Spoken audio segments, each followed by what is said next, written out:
আসসালামু আলাইকুম ভাই লোক।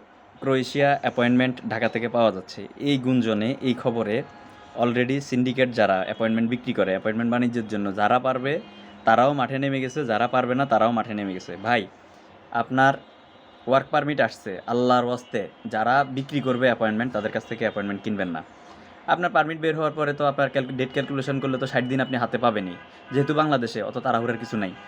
কারণ আমরা যদি সিন্ডিকেটের মাধ্যমে ওয়ার্ক পারমিট আমরা যদি অ্যাপয়েন্টমেন্টটা কিনি, তাহলে কিন্তু আমরাই ভবিষ্যতে যারা ক্রোয়েশিয়াতে এম্বাসি ফেস করবে, অ্যাপয়েন্টমেন্ট নিতে যাবে, তারা কিন্তু এই অ্যাপয়েন্টমেন্ট বাণিজ্যের কারণে অ্যাপয়েন্টমেন্টের রেটটা 12,000, 15,000, 30,000, 40,000, 50,000, 80,000, 1 লাখ টাকা পর্যন্ত গিয়ে ঠেকতে পারে।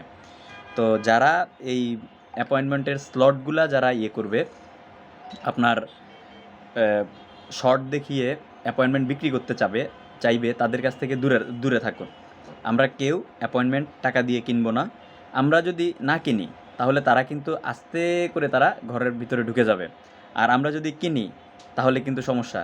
যার বাবার টাকা আছে, একটু প্লিজ টাকার গরম দেখায়েন না।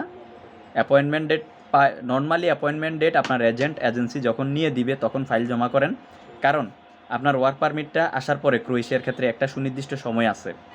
ওই একটা লম্বা সময় আপনি পাবেন এম্বাসি ফেস করার জন্য। এজেন্সিকে চাপ দিবেন না যে অ্যাপয়েন্টমেন্ট শর্টকাটে নিয়ে দেওয়ার জন্য। তাহলে এজেন্ট বা এজেন্সি সেই ভুল পথে যাবে, টাকা দিয়ে অ্যাপয়েন্টমেন্ট কিনবে। আর এটা কিন্তু আপনার উপরেই যাবে। কোনো এজেন্সি নিজের পকেটের টাকা খরচ করে, কোনো আদম ব্যবসায়ী আপনাকে নিজের পকেটের টাকা খরচ করে আপনাকে ইউরোপ পাঠাবে না। মায়ের মারা যত কিছুই আছে আপনার উপর দিয়ে যাবে। সো সাবধান। যারা আছেন এখন অলরেডি, যারা অ্যাপয়েন্টমেন্ট বাণিজ্য করতেছে, ওনাদের ক্ষেত্রে কিন্তু ওনাদের জন্য অলরেডি আপনার ডিবি প্রধান কার্যালয়ে রিপোর্ট হয়ে গেছে।